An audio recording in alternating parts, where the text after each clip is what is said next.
यह Bible in one year का हिंदी प्रकरण है। 235वां दिन परमेश्वर के तरीके से करने के लिए उन पर भरोसा रखिए। कभी कभी मैं सोचता हूँ कि काश मैंने डायरी में कुछ और भी लिखा होता, लेकिन मैं खुश हूँ कि मैंने कम से कम अपनी कुछ प्रार्थनाएं तो लिखी हैं। आज के लेखांश के वचन के अनुसार हम नहीं जानते कि हमें क्या करना चाहिए, लेकिन हमारी आंखें आप पर टिकी हुई हैं। दूसरा इतिहास 20 का 13। मैंने कुछ दुर्गम परेशानियों और परिस्थितियों के बारे में लिखा है जिसका सामना हमने पिछले कुछ वर्षों में किया था। यह कितना अद्भुत और आश्चर्यजनक है कि कैसे परमेश्वर ने अपने समय पर अपने ही तरीके से हमें अनेक परेशानियों से छुड़ाया है। हमें छुड़ाने की परमेश्वर की क्षमता को बराबर याद करने से हमारा विश्वास और भी बढ़ जाता है कि वह फिर से ऐसा कर सकते हैं। परमेश्वर सच में सर्वशक्तिमान है। वास्तव में परमेश्वर सर्वसामर्थी हैं, वह सर्वव्यापी हैं। आप उन पर भरोसा कर सकते हैं। भजन संहिता 102 का 12 से 17। प्रार्थना का उत्तर पाने के लिए परमेश्वर पर भरोसा रखें। प्रार्थना वह बारीक नस है जो सर्वशक्तिमान की मांसपेशियों को क्रियाशील रखती है। यह चार्ल्स स्पर्जन का प्रसिद्ध कथन है। जब हम अपने समाज और अपनी कलीसिया में परेशानियों को देखते हैं तो सबसे पहले हमारी प्रतिक्रिया क्या होती है? जब भजन लिखने वाला परमेश्वर के लोगों की परेशानियों को देखता है, सच्चाई यह थी कि उसका शहर नाश हो गया था। तब उसकी पहली प्रतिक्रिया थी परमेश्वर से विनती करना। भजन लिखने वाला परमेश्वर को उनके सामर्थ और उनके प्यार का स्मरण दिलाता है और उनकी महानता का बखान करता है। परंतु हे परमेश्वर, तू सदैव विराजमान रहेगा, सियोन पर दया करेगा, क्योंकि तेरे दास उसके पत्थरों को चाहते हैं और उसकी धूल पर तरस खाते हैं। क्योंकि तेरे दास उसके यरूशलेम के पत्थरों को चाहते हैं और उसकी धूल पर तरस खाते हैं। आज जब मैं अपने देश पर नजर डालता हूं तो मैं देखता हूं कि कितनी सारी कलीसिया टूट गई है, लेकिन परमेश्वर इस द्वीप में अपनी प्रजा की ताकत सदा बनाए रखने की सामर्थ्य रखते हैं। आप परमेश्वर पर पूरा भरोसा रख सकते हैं कि वह आपकी प्रार्थनाओं का उत्तर जरूर देंगे। इसका मतलब यह नहीं कि आपकी प्रार्थना द्वारा आप परमेश्वर की सामर्थ्य पर नियंत्रण या काबू रख सकते हैं, लेकिन यह कि परमेश्वर हमेशा सक्रिय हैं अपने लोगों के लिए और उनके बनाए हुए संसार के लिए। वह दीन व्यक्तियों की प्रार्थना की ओर ध्यान देते हैं और उसकी प्रार्थना को तुच्छ नहीं जानते। परमेश्वर, मैं प्रार्थना करता हूँ कि इस देश की कलीसिया को फिर से बनाइए। कृपया अपनी पवित्र आत्मा इस पर और हमारे देश पर फिर से उंडेलिए। नया नियम 1 कुरिन्थियों 15 का 35 से 49। पुनरुत्थान के लिए परमेश्वर पर भरोसा रखिए। जब हम अपने प्रियजनों को खो देते हैं तो यह बहुत दुखदाई होता है तथा अपनी मृत्यु का सामना करना और भी डरावना हो सकता है। यह लेखांश हमें अपने दुख और भय के बारे में नया दृष्टिकोण देता है। जब नया नियम परमेश्वर के प्रेम के बारे में बताता है तो यह अक्सर यीशु के क्रूस को दर्शाता है। जब यह परमेश्वर की सामर्थ्य के बारे में बताता है तो यह अक्सर यीशु के पुनरुत्थान को दर्शाता है। यहाँ उनकी अतुल्य महान सामर्थ्य के बारे में कि यीशु जो मरे हुओं में से जी उठे।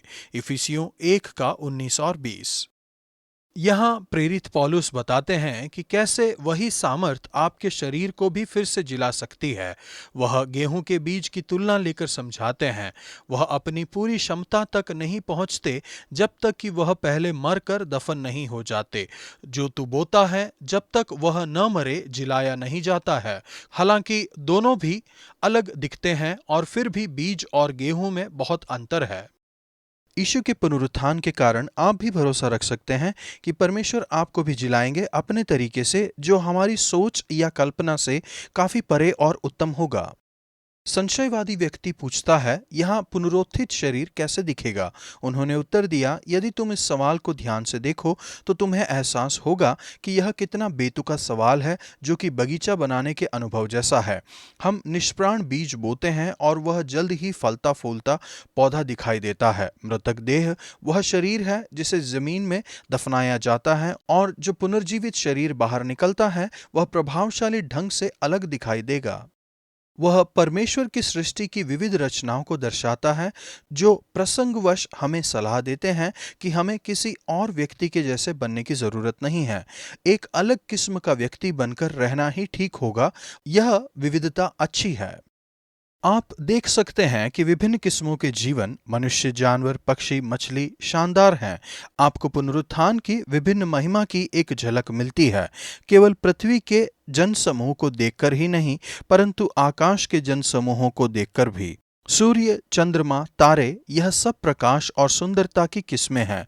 हम सिर्फ पुनरुत्थान के पहले के बीजों को देख रहे हैं। कौन कल्पना कर सकता है कि पुनर्जीवित या पुनरुत्थित पौधा कैसा दिखेगा? वह आगे कहते हैं, मृत बीज को बोना और जीवित पौधे को देखना सबसे अच्छी कल्पना है, लेकिन यह पुनर्जीवित शरीर की गुत्थी सुलझाने में मदद कर सकता है। लेकिन आप केवल इस बात को ध्यान में रखें कि जब हम जिलाए जाएंगे तब भलाई के लिए, सदा के लिए जिलाए जाएंगे। मुर्दों का जी उठना भी ऐसा ही है। शरीर नाशवान दशा में बोया जाता है और अविनाशी रूप में जी उठता है। वह अनादर के साथ बोया जाता है और तेज के साथ जी उठता है। निर्बलता के साथ बोया जाता है और सामर्थ्य के साथ जी उठता है। स्वाभाविक देह बोई जाती है और आत्मिक देह जी उठती है। जबकि स्वाभाविक देह है तो आत्मिक देह भी है। पुनर्जीवित शरीर और आत्मिक शरीर एक ही अस्तित्व हैं, हालांकि वह अस्तित्व बदल जाते हैं। पुनर्जीवन एक रचना या सृष्टि है। एक्स वेटेर पुराने से, बल्कि एक्स निहोलो कुछ नहीं से। पौधा बीज से उत्पन्न होता है। हमारा शरीर नए शरीर में नहीं बदलेगा, परंतु वह रूपांतरित होकर पुनरुत्थित शरीर में बदल जाएगा।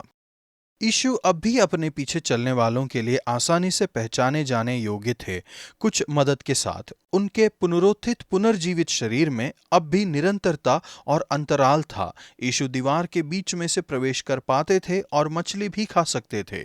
जो यीशु के साथ हुआ वह आपके साथ भी होना संभव है। आपके पास आदम के समान प्राकृतिक शरीर है, लेकिन एक दिन आपको यीशु के समान, जो कि दूसरे आदम है, आपको भी आत्मिक शरीर दिया जाएगा। जैसे हमने उनका रूप जो मिट्टी का था धारण किया, वैसे ही उन स्वर्गीय का रूप भी धारण करेंगे।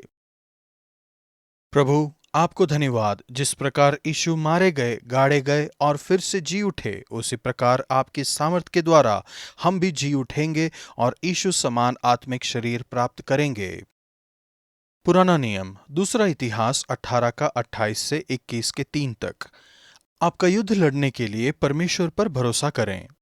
आप अपने जीवन में कौन से युद्ध का सामना कर रहे हैं? यहोशाफात को अपनी लड़ाई लड़नी थी। उसे अनेक नीयों का सामना करना पड़ा, मोआबियों, अमोनियों और मुनियों। आराम के राजा के विरोध में लड़ाई करते समय यहोशाफात चिल्ला उठा और परमेश्वर ने उसकी सहायता की। इसमें हम परमेश्वर की श्रेष्ठता और प्रभुता को देखते हैं। परमेश्वर के अचानक चले एक तीर से इस्राएल के राजा को मरने दिया, लेकिन यहोशाफात को बचाया और उसकी रक्षा की, जिसने उसकी दुहाई दी थी। यहोशापात ने परमेश्वर के साथ लोगों का फिर से मेल मिलाप करवाया। उसने न्यायियों को नियुक्त किया। उसने उन्हें बुलाकर बताया कि वे अन्याय, भेदभाव और कुटिलता से दूर रहें। अगर आज इस संसार में सभी हाकिम और न्यायाधीश ऐसे ही बदल जाएंगे तो हमारा देश कितना मनोहर बन जाएगा। यहोशापात परमेश्वर के मार्ग पर चला। वह अपने पिता आसा के मार्ग पर चला और उससे न मुड़ा, अर्थात जो यहोवा की दृष्टि में ठीक है वही वह करता था। फिर भी उसे युद्ध का सामना करना पड़ा, क्योंकि अब आप अपने जीवन में मुसीबतों का सामना कर रहे हैं। अक्सर जिंदगी में परेशानियों का सामना इसलिए करते हैं ताकि आप सही हो जाएं। उसके विरुद्ध एक बड़ी सेना आई। यहोशाफात ने घोषणा की, पूरा राज्य उपवास करेगा और बड़ी संख्या में प्रार्थना मंडली बुलवाई। यहूदा के सब नगरों से लोगों को प्रार्थना और उपवास में बुलाया गया। उसने परमेश्वर से प्रार्थना की। उसने परमेश्वर की सामर्थ को पहचाना। तू जाति जाति के सब राज्यों पर प्रभुता करता है। बल और पराक्रम तेरे हाथ में है और कोई तेरा सामना नहीं कर सकता है। वह जान गया है कि हमारे पास कुछ भी शक्ति नहीं है इतनी बड़ी सेना के विरोध में लड़ने के लिए। हमें नहीं पता है कि हमें क्या करना है, लेकिन परमेश्वर, हमारी आंखें आप पर लगी हैं। परमेश्वर ने भविष्यवक्ता द्वारा अपनी बातों को प्रकट किया। जब वे परमेश्वर के सामने इंतजार कर रहे थे, परमेश्वर का आत्मा उन पर उतर आया। उसने कहा, तुम इस बड़ी भीड़ से मत डरो और तुम्हारा मन कच्चा न हो, क्योंकि युद्ध तुम्हारा नहीं परमेश्वर का है। इस लड़ाई में तुम्हें लड़ना ना होगा, परंतु कल उनका सामना करने के लिए जाना। तुम ठहरे रहना और खड़े होकर यहोवा की ओर से अपना बचाव देखना, यहोवा तुम्हारे साथ रहेंगे।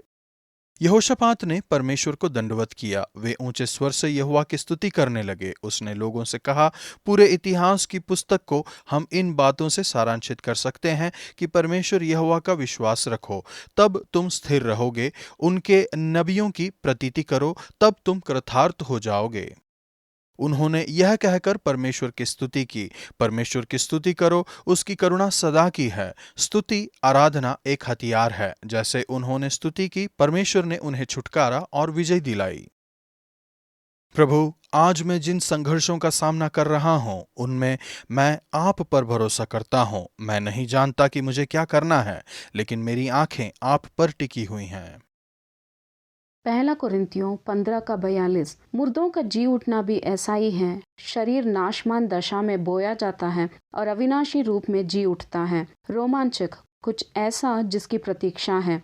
आज का वचन, और वे कहने लगे, हे सब यहूदियों, हे यरूशलेम के रहने वालों, हे राजा यहोशापात, तुम सब ध्यान दो। यहोवा तुमसे यों कहता है, तुम इस बड़ी भीड़ से मत डरो और तुम्हारा मन कच्चा ना हो, क्योंकि युद्ध तुम्हारा नहीं परमेश्वर का है। दूसरा इतिहास 20 का 15।